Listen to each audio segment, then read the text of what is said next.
Mas eu queria discutir um outro aspecto com vocês. Eu quero chegar no 42 depois, porque como a gente começou com isso, eu acho que o povo vai ficar nervoso. Mas eu posso fazer essa daqui antes? Pode, vai. Que é a noção de tempo. Aí sim. Porque a gente vivendo aqui na Terra, a gente tem uma noção de tempo que ela serve aos nossos objetivos. Igual certos modelos, por exemplo. Lá atrás, o pessoal não precisava discutir se a Terra era plana ou redonda, porque durante boa parte da história ocidental, a navegação era no Mediterrâneo. Então não fazia diferença. A partir do momento que você tem viagens que atravessam oceanos, isso faz diferença. O tempo também. A gente mede tempo por espaço. O que é um dia? Você pode falar que são 24 horas, mas na verdade é uma volta da Terra em torno de si. O que é um ano? Ela dando uma volta em torno do Sol. A gente está medindo o tempo através de espaço. Mas e quando a gente vai para esse aspecto mais amplo, entra em relatividade, o que seria o tempo? Cara, aliás, é um belo dia hoje para discutir o tempo, porque hoje é o Leap Day, né? Que os americanos chamam. Nossa, é verdade. 29 de fevereiro. É ano bissexto. Hoje é o dia que só acontece a cada 4 anos. Por quê? Isso foi pensado, tá aí, viu, gente? Tá vendo só?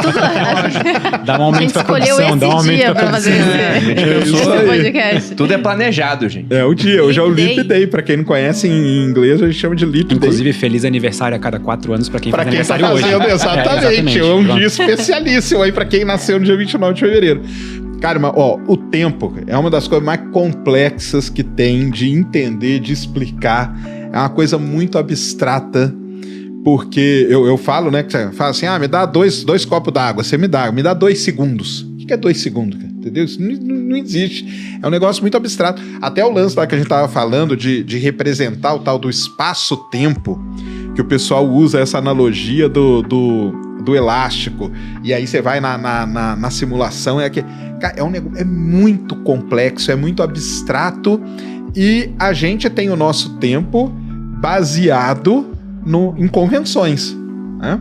Então, por exemplo, esse calendário que a gente usa do jeito que ele é, cara, esse calendário aqui é de agora há pouco tempo atrás, aí do Papa lá, né, do Gregório. É o calendário gregoriano. Por que ele foi feito desse jeito? Porque tinha os imperadores ali, que um queria ter um mês, que é o Júlio César. Aí o outro também falou, cara, você criou um mês pro outro, você não vai criar um pra mim? Cria um pra mim aí também. Meteu um mês que não faz sentido nenhum. Foi o Augusto. Agosto, exatamente. Então fica esse negócio, por que tem 30, 31? Cara, os caras eles sentaram ali, foram tentando resolver alguns problemas pra chegar nisso. E é isso que a gente usa pra reger a nossa vida, né? Isso é um negócio... Quem era dono de fevereiro, né? Porque ficou tão pequenininho. Então, aí fevereiro ficou ali. E aí, o que aconteceu com fevereiro? Criaram esse dia que nós estamos vivendo hoje. Porque se você vê astronomicamente, que aí você vê pelo movimento das estrelas, pelo movimento do Sol e tal, uma coisa não bate na outra. Tanto o calendário está errado, que a cada 4 anos tiveram que colocar um dia para corrigir esse negócio. Então, cara, eu acho o tempo uma das coisas mais complexas e mais abstratas que a gente tem para lidar. O que você acha, Fih? E essa correção, se eu não me engano, ela não é exata, né? Se eu não me engano, em muito, muito, muito tempo, a gente vai precisar de mais um dia. Mas ele continua atrasando. Ele continua... Porque antes do Gregoriano, você tinha o Juliano, que foi criado na época do Júlio César como ditador de Roma. E aí o mês de julho é em homenagem ao César. Aí depois, César foi o último governante republicano, digamos assim, veio um triunvirato, guerra civil, veio o Império Romano, com o sobrinho neto dele, Otávio Augusto, assumindo e falando, se César tem um mês... Eu também quero. Eu quero um outro depois do de César, mas igual em grandeza. Por isso que é 31, 30, mas julho e agosto tem 31 ambos. É porque o Otaviano falou, eu não sou menor que César, sou o primeiro imperador romano. Mas aí o Gregoriano veio pra corrigir um pouco o atraso do Juliano, só que ele continua atrasando. O melhor é o Bruno fazendo o jeitinho de descobrir, né? É assim que a gente aprende. Pra quem tá só ouvindo, o Bruno tá fazendo eu até hoje não sei, então... O que eu acho legal do tempo é que ele tem tanto a interpretação, acho, mais filosófica, quanto a interpretação mais física. Na física, inclusive, existem vários ramos, por exemplo, várias contas que a gente faz que não envolvem em nenhum momento o tempo, mas que elas indicam mudança de estado de coisas acontecendo, por exemplo. Tinha até algumas em termodinâmica, de mudança de sistemas e tudo mais, mas que não envolvia tempo. Na verdade, a explicação de tempo física ela é termodinâmica. Exato. Né? Vai lá. A gente pode usar a termodinâmica para meio que inferir qual que é a direção que o tempo deveria passar, que é a direção em que a entropia aumenta. Só que ainda assim, o nome disso é seta do tempo. Só que ainda assim, isso não dá pra gente uma definição muito boa de o que é um segundo. Porque até vou talvez ousar dizer isso agora aqui, mas não é como se segundo fosse uma unidade fundamental da natureza, como por exemplo a constante de Planck talvez seja. Então, sabe, eu acho que tem o tempo é uma coisa mais humana do que... Já abstrata aí. A explicação pro pessoal entender esse lance de aumentar a entropia é aquele negócio. Eu pego essa caneca, jogo no chão e ela quebra. Eu não tenho como voltar ela a virar caneca. Então o tempo tá passando, né? A bagunça das coisas vai aumentando. Então, fisicamente, o pessoal explica o tempo com base na termodinâmica. Mas que também é abstrato pra caramba. Inclusive, isso era eu lembro que no começo do podcast, tu fez uma pergunta que era: o universo não poderia ser mais velho? Não daria pra responder e daí a dúvida. E uma boa analogia pra pensar nisso é pensa em duas fotos. Se eu te desse uma foto de um balão vazio e depois um balão cheio, e te perguntasse qual que veio primeiro e qual que veio depois, a gente consegue, assim, tudo bem, ele pode ter começado cheio e depois esvaziado, seria uma resposta aceitável, talvez, na realidade. Mas ele provavelmente começou cheio, ele começou vazio e depois foi enchendo. Da mesma forma, o universo, a gente consegue usar, por exemplo, o telescópio Hubble até então, ou o James Webb hoje em dia, para traçar toda essa história para trás, fazer todas as observações que a gente precisa e meio que quase todas elas concordam com uma história de universo que indica que ele tem 13,7 bilhões de anos de idade. Por isso que ele ser mais velho não ajudaria, atrapalharia. Porque hoje existem mais dados concordando com a idade do universo de 13,7 bilhões de anos do que discordando disso. E só para o pessoal entender, não foi sempre assim, não. O universo já teve 20 bilhões de anos, já teve 8 bilhões de anos. Já teve 5 mil anos. 6 mil, muita gente que acha que tem ainda. E 13,7 que é... 13, tá. 13,7 que é o que os dados indicam aí, né? A maior quantidade de dados que a gente tem indica que seria esse 13,7 aí, esse número aí. Mas aqui a gente falou de viagem no tempo aqui, por exemplo, e as pessoas não se dão conta disso, mas a gente faz viagens pro futuro o tempo todo. A gente tá aqui hoje e amanhã estaremos aqui também, né? Em outro ponto, mas a gente tá viajando. Se eu escrevo numa folha de papel e essa folha por algum motivo dura 1000 anos, essa aqui viajou 1000 anos no tempo. A grande questão é viajar pro passado. Mas o que é interessante no tempo é que ele não é absoluto, porque se você pega até no Interestelar, filmaço, né, Boludinha? O Interestelar tem aquela cena muito interessante quando eles estão num planeta muito próximo de um buraco negro e eles passam, cara, quase nada de tempo naquele planeta, e quando eles voltam e encontram um cara que se manteve em órbita... Tá velho, quando encontra o negão décadas lá em cima, o negão tá com barba até branca. Então, como é que o tempo ele pode ficar relativo para as pessoas entenderem, né? Como é que funciona essa questão da relatividade do tempo? Mas aí a gente tem que ver que são sistemas diferentes.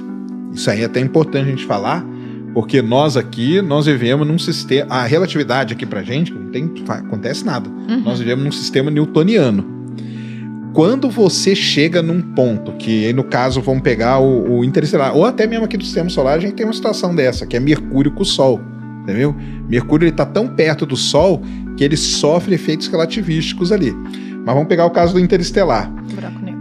O planeta de Miller lá que eles pousam, que é o planeta que tem água e tudo, aquele planeta ali não são as leis de Newton, que ali Newton acabou. Ali começa a valer a relatividade. Porque aquele planeta, ele tá numa velocidade que é um X% da velocidade da luz. Então chega um determinado ponto que a física newtoniana que rege aqui o nosso... ela não vale mais. Aí você entra na física relativística. E aí quando você entra no sistema relativístico, aí as coisas mudam. E aí o tempo começa a ter esse efeito aí, que aparece no filme lá e aparece em qualquer sistema. Mercúrio, por exemplo, uma história muito legal de Mercúrio é o seguinte: começaram a observar Mercúrio e tentaram prever aonde que ele ia estar, e não conseguiam acertar. Por quê? Pensavam que Mercúrio tinha um outro planeta entre o Sol e Mercúrio, que chamava Vulcano. Esse Vulcano existiu por um bom tempo, até que um dia alguém falou assim, depois do Einstein: cara, pega aí a equação da relatividade, vamos aplicar ali em Mercúrio para ver o que acontece. E pá, mataram a charada. Mercúrio está tão perto do Sol que ele sofre efeitos relativísticos. Então, se você aplica as equações de Newton para prever a posição de Mercúrio, você erra. Se você aplica as equações de Einstein para prever, você acerta. Então, essa é uma das coisas. Satélites orbitando a Terra. eles têm que ter uma correção, porque o sistema Terra-satélite, o satélite sofre efeitos relativísticos. Então você tem que ir corrigindo aquele relógio dele o tempo todo, tanto que é uma das grandes provas da relatividade, né? Se ela existe, se ela funciona ou não, são os satélites. O atraso que vai dando no relógio dele que você tem que ficar ali corrigindo. E aí tem várias coisas também. Então o lance do tempo ser relativo ou não depende do que sistema que você tá. Esse que é a questão. A própria passagem do tempo, a nossa noção humana de passagem do tempo, ela também parece variar de indivíduo para indivíduo. Vocês provavelmente não experienciam segundos como uma coisa constante ao longo do dia de vocês. Provavelmente, agora, que eu espero que vocês estejam se divertindo um monte, talvez está passando muito rápido. Só que pode ser que se vocês estiverem fazendo uma coisa muito entediante, tipo ver Interestelar para algumas pessoas, talvez passe muito devagar, entendeu? Então, até isso influencia. Eu acho que talvez seja um pouco mais uma interpretação mais filosófica do tempo, talvez. O famoso vontade de ir no banheiro. Quando você tá com muita vontade, o tempo passa mais devagar. Exatamente. Isso funciona para várias situações do nosso dia, em que, de certa forma, parece que a nossa condição, nosso estado mental influencia um pouco na nossa percepção de passagem do tempo. Por exemplo, aquela sensação de quando a gente olha para um ponteiro do relógio, de parecer que a primeira mexida do ponteiro parece que dura muito mais do que todas as outras subsequentes. Tem explicações para isso, então isso é interessante. Mas em termos objetivos, por exemplo, até pegando um exemplo hiper simples, daqueles de gráficos que colocam tempo para cá e deslocamento no espaço para cá. Você faz um deslocamento no espaço, o tempo vai passando sempre numa direção, né? Me corrija se eu estiver errado, né? Se dá pra voltar no tempo. A seta do tempo. Mas ele vai indo em direção a uma seta. O tempo vai aumentando, seu deslocamento no espaço também tá para esse lado, então você tem um vetor. Se você se desloca muito rápido no espaço, esse vetor do tempo ele quase não pesa, então o tempo vai passar mais devagar. Se a gente se movesse mais rápido, na velocidade da luz, por exemplo... Ou perto da velocidade da luz, que aí entra na parte relativística do negócio. Então o tempo passaria mais devagar. Exatamente. Para um referencial... Para o referencial. Dependendo do referencial, né? Então, vamos... para quem tá lá, tá passando igual. Quem tá se movendo naquela velocidade. Exatamente, é isso aí. O problema é a mudança de lugar que você tá, no final das contas. E o mais legal é que nisso aí tem um experimento que foi feito. A NASA fez um experimento desse com 2 astronautas.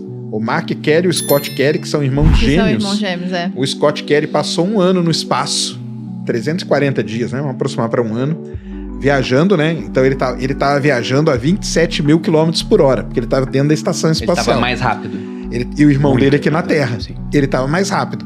Trouxeram os dois e foram fazer medidas. Aí, logicamente, o tempo que ele ficou foi muito pouco, mas quando fazem medidas muito precisas, viram que o envelhecimento dele foi um pouquinho menor do que o do irmão que ficou aqui na Terra.